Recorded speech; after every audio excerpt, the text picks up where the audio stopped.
নমস্কাৰ, এই মুহূৰ্তত আহি পৰিছে ৰাজ্যখনৰ কেইবাটাও গুৰুত্বপূৰ্ণ খবৰ। এই মুহূৰ্তত দিবলৈ লৈছে এটা বিগ ব্ৰেকিং নিউজ। ধুবুৰী জিলাৰ বগৰীবাৰী লালমাটিত শোকাবহ ঘটনা, বিদ্যুৎ স্পষ্ট হৈ এগৰাকী কণমানি শিশুৰ মৃত্যু। ধুবুৰীৰ বগৰীবাৰী অঞ্চলত এটা চাঞ্চল্যকৰ ঘটনা হৈছে, বিদ্যুৎ স্পষ্ট হৈ এগৰাকী শিশুৰ মৃত্যু।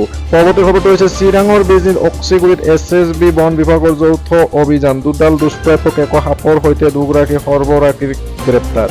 ধৃত সৰ্বৰাকাৰী দুটা হৈছে নুৰ ইছলাম আৰু ফুলচান, দুয়োৰে ঘৰ বৰপেটা বেতবাৰীত।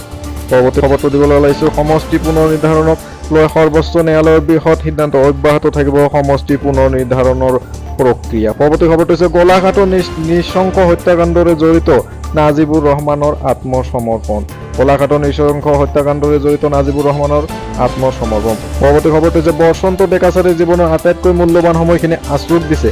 4টা দশকত আছুৰ কেইবাটাও প্ৰজন্মৰ দিহা পৰামৰ্শ দিছে ছাৰে, গতিকে বেয়া দেখিলে সমালোচনা কৰাৰ অধিকাৰ আছে ছাৰৰ, লুৰিণজ্যোতি গগৈয়ে এনেধৰণৰ মন্তব্য কৰিছে। পৰৱৰ্তী খবৰটো হৈছে প্ৰধানমন্ত্ৰী মোদীয়ে দেশৰ বাবে কৰা কামবোৰ ভৱিষ্যতে গৱেষণা বিষয় হ'ব, মানিক শ্বাহ ত্ৰিপুৰাৰ মুখ্যমন্ত্ৰী।